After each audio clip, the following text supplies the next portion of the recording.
Ne ishim në takim me shoqatat e transportit interurban dhe urban.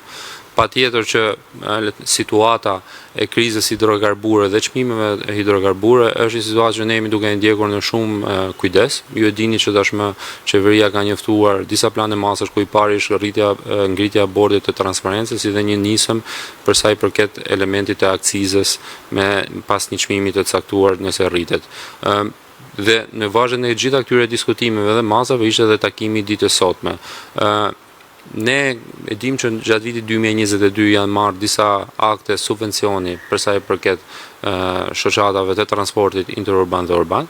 Një element i tillë po diskutohet përsëri, pavarësisht se jemi akoma në fillimet e veta, kur e kemi miratuar në vitin 2022 e kemi miratuar mas disa muaj që çmimi ishte rritur dhe në nivel shumë më të lartë se ç'është aktualisht, por hyn ndër ato elemente që ne jemi duke i marrë konsiderat bashkë edhe me propozime tjera që na bëri shoqata e transportit. E kemi lënë për të ulur përsëri me to në ditët në vijim, pasi është ndër ato elemente që ne jemi duke i parë me një kujdes të veçantë.